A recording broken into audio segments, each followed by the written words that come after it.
Hmm. Would it be funny if this was working this time? For all I know, it might be.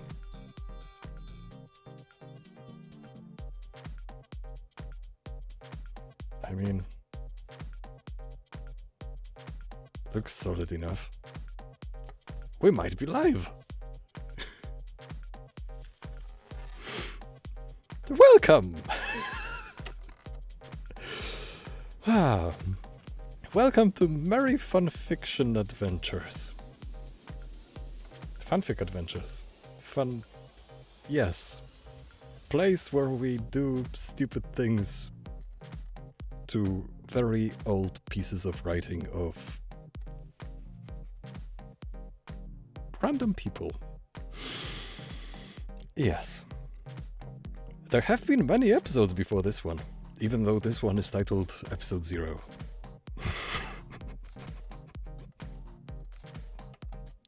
Many failed episodes, like, I think 1, 2, was it 2 or 3?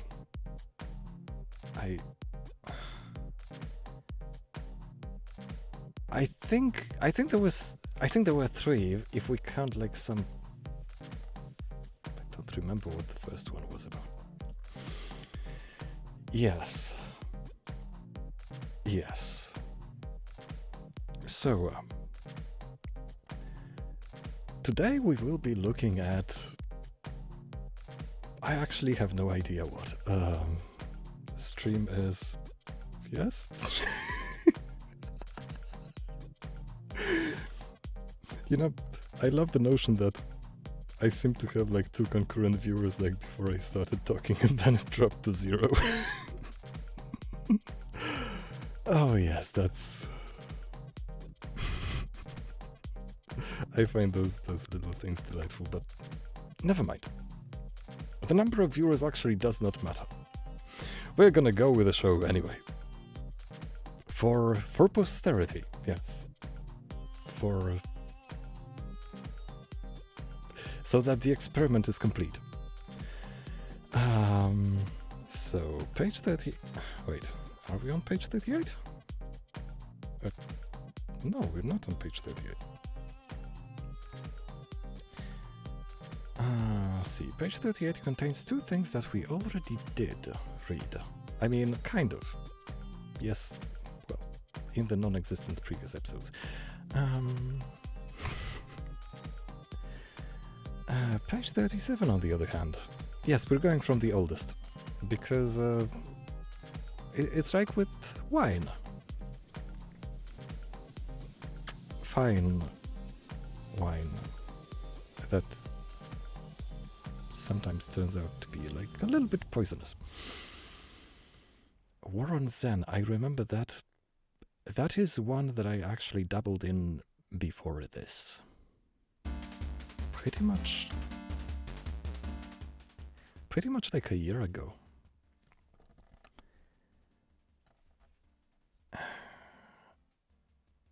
That's a fun one, but that's also a big one. Yeah, 2,000 something words. Okay, let's maybe hunt for something slightly shorter. Yeah, the project with the 1,600 word. Yeah, sounds more manageable. Published on 23rd of June 2001. Basically, we're still into... well, still. Ignoring the previous lost episodes, we are in the year 2001. Yes. Year where I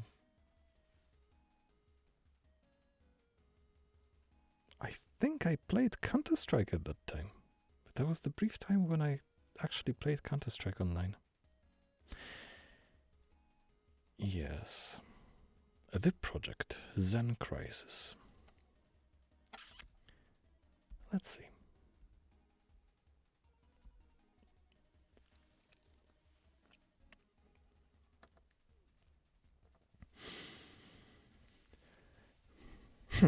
The project, Zen or Xen Crisis, by High Caliber Rages.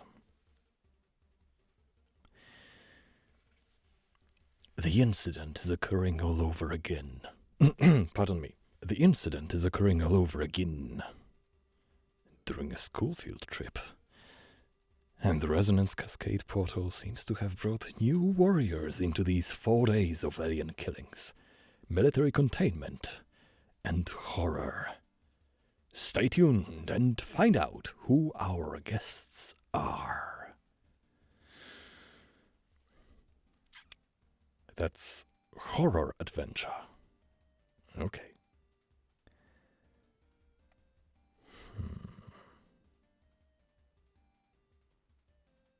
Well then, let's go. That was the thing that I shouldn't ever do. Like reduce my volume of music to 0 because then it jumps to maximum. Sorry for that. Ah, yes. Once again, the project Zen Crisis by Orion. Orion? I thought you were called High Caliber Rages. Now you're pretending to have some poetic, brief nickname. Okay, fine. Disclaimer. I don't own these characters. I don't own the Jaguar. Yes, I don't own the Jaguar used in this fic. I don't even own the Peter Bondra Caps jersey.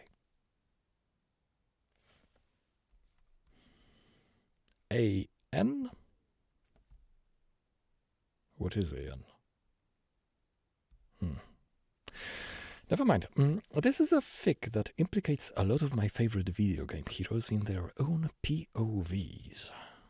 So I'm gonna have to multi-distribute these fanfics in different categories. Pretty sleek advertisement plan, huh? If Aya Bria or Squall Leonhardt fans want to know what will happen to her and him, you may have to check out Gordon Freeman's second POV in the Half-Life category. Or if you want to know if Chris Redfield from Resident Evil will survive, then you'll have to look at the Final Fantasy VIII category, and so on. Plus, I'm also adding a first-person hero whose personality I'm inventing. He's a video game classic. Wait till you find out which game he's from.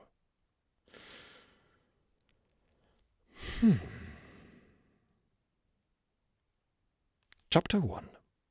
The Portal Rip.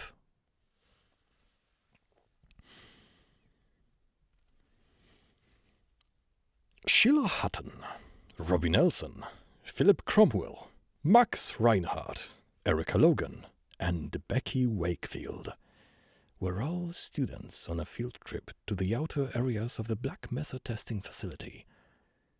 At 10 o'clock in the morning, they were riding the monorail and getting a good view of the giant New Mexico-based facility. A grand total of 235 students had come from different schools to witness educational breakthroughs in science and technology. One of the scientists who was guiding the group looked somewhat of a resemblance to the actor Alec Baldwin. Robbie ignored his opening lecture as he looked down at the helicopter pad that sat so many feet below.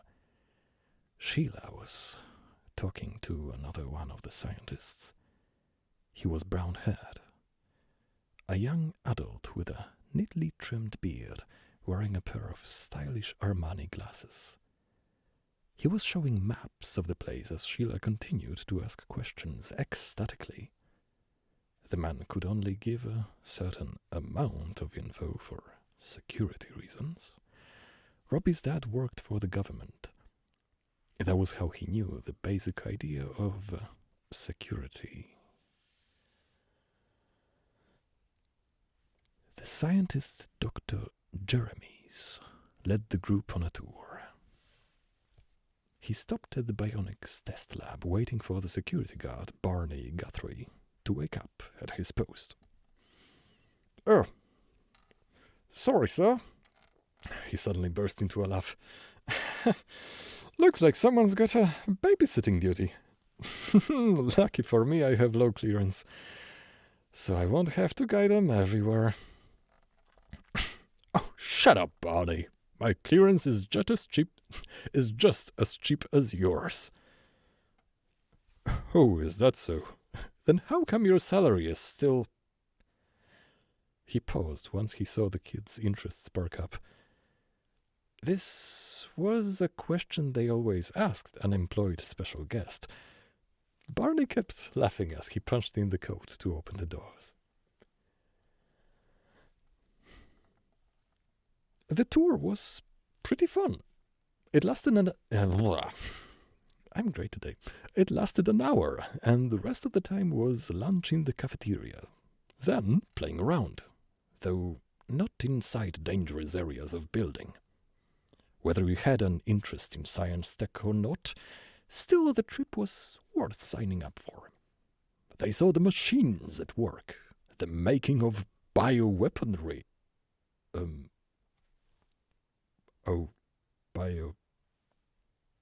Not biochemic. Oh, okay. The test lasers and specimen samples that were soon to be tested in a special chamber later on today. The brown-haired scientist was the one who was going to do it. He had himself a shiny silver and orange suit that made him look a bit like a superhero. He told everyone a basic idea of what he was going to do. Robbie's class was the last to leave, but he stayed, showing his pass to the scientists. He really wanted to watch this Dr. Freeman guy put on his helmet and do something cool.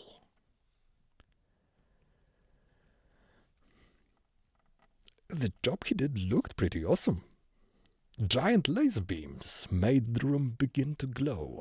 A small card was delivered to him. Before he got started, he looked up to the observation window where Robbie was and waved. It was time for the final part of the show to go on. Philip, Robbie's closest friend, was so busy flirting with Sheila on the way back. The wise ass didn't know what the heck he was missing. This story is progressing really fast. Becky and Sheila were walking together in the front of the class as they rushed back over the train cart. The teachers were doing inventory. They were so sure of themselves that something was missing. I hope it isn't my watch. That was my birthday gift. Becky checked her pockets and breathed a sigh of relief. Oh, or Robbie. I swear that guy wishes he could live here. Did you see his face? Asked Sheila. Tell me about it. Robert Nelson, called out one of the teachers. Where are you at, Nellie? Yelled a few more students. Oh, where are you at, Nellie? Yelled a few more students, yes. Miss Bishop always thought that Robbie was among the better of the group. He was told not to stray away. Now he would get it. Punishment, humiliation, and no more field trips. If it weren't for flirting with the girls, his partner in crime, Philip Cromwell, would be right down there with him. The rest of the 235 students grouped back with their classes and stayed in the main lobby of the lab area. Gordon, get away from the beam and get the hell out of Dodge now, yelled one of the scientists on the microphone. Something totally wrong was going on in the test chambers. Robbie was scared enough for his soul to jump out of his body. Get back, Robert, yelled one of the scientists as he grabbed Robbie and dive-bombed through the glass door. As one of the scientists stood in shock, a laser beam blasted into the observatory as the walls began to crumble, and the blast blew off his head. The guy in the suit was still stuck down in the test chamber.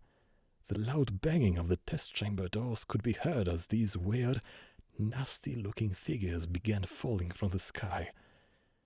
The walls began to crumble. Everything was caving in the front lobby of the Black Mesa facility. The children began to run all over the place as the red emergency lights blinked on and off. Everyone was panicking. "What's going on, Sheila?" yelled Erica. "I don't know, Erica, but the ground is quaking." They held onto each other for support. Two scientists struggled desperately to get the doors open, but it was darn near impossible.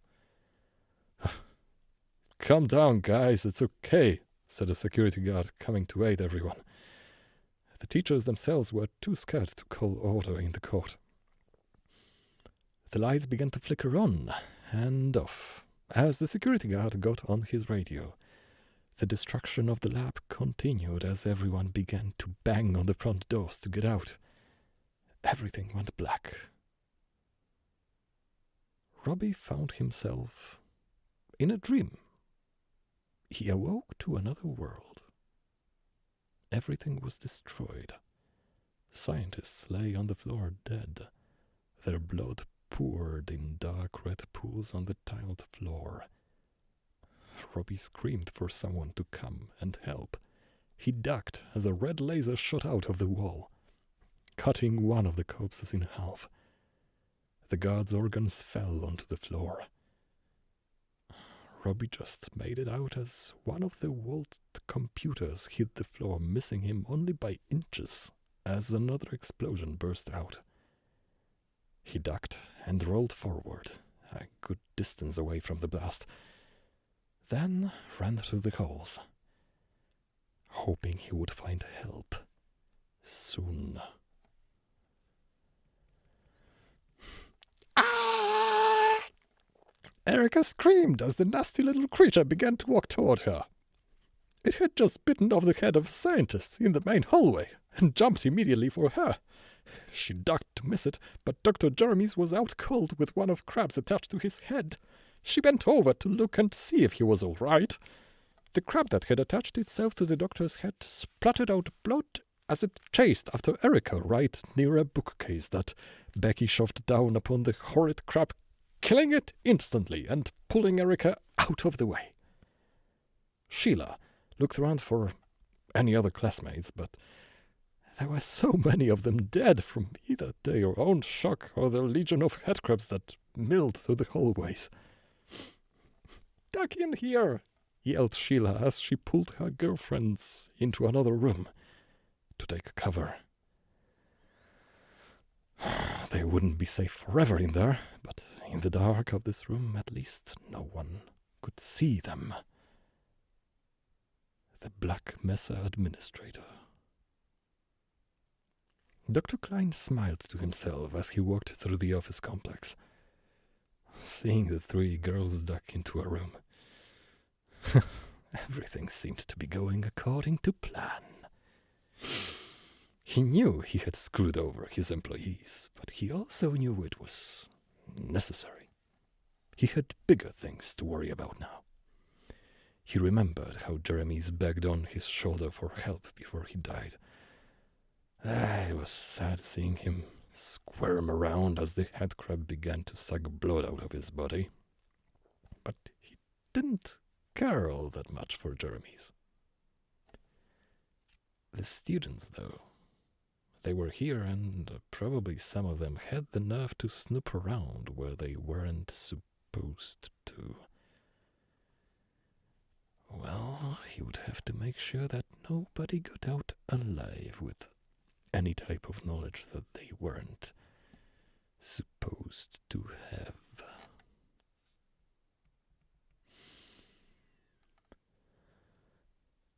Barney Guthrie was confused. He saw they were in science team uniforms, but they weren't scientists.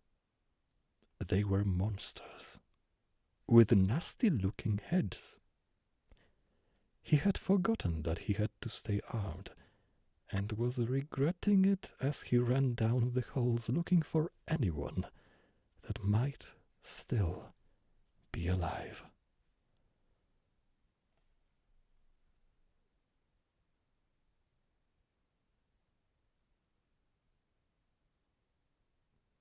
this one wasn't so bad. This one may have been one of the best ones that I have stumbled upon yet. And that is saying something. Like, among those super old ones, it's kind of a... You more often stumble upon really improvised ones. Both in terms of creativity and grammar. I mean, yes, my grammar certainly isn't perfect, but... Yes. This has been the project Zen Crisis. Wait, no, this has merely been the chapter 1 of said project. Okay.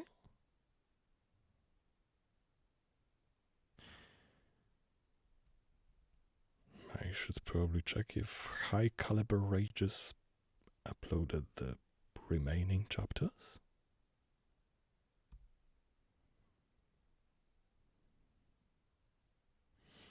Author has written 8 stories with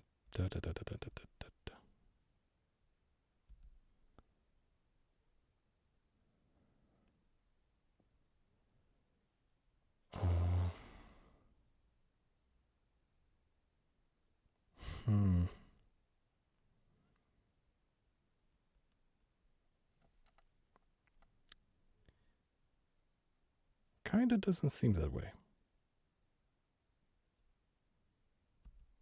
Unless the other chapters are like... No. They are not called project. Certainly these cannot be the following chapters to the project while they are not called project anymore. Yes.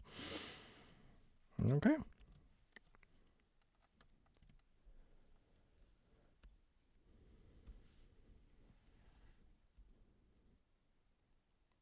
There is no link here to get me to another... No, this is the end. Well.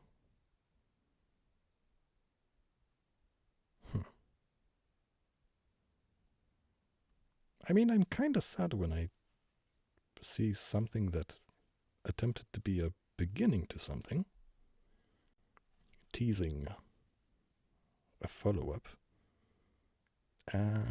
with that something actually presenting some quality.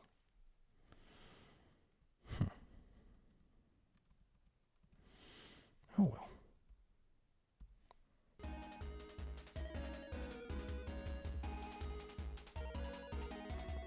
And let's see how our stream is doing.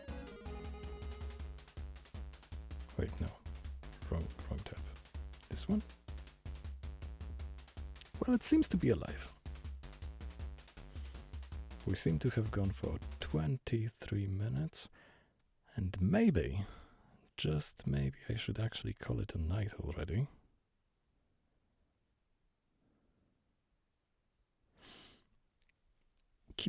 Keeping it brief for experiment's sake, so to speak.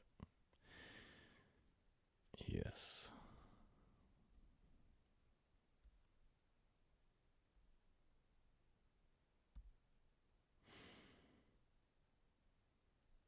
And also perhaps not falling asleep in the early hours of the morning. Maybe. All right.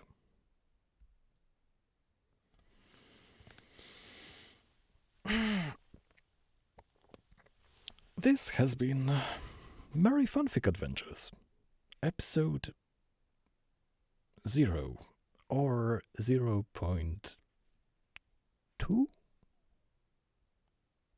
0.2.5. If we were to be like accurate.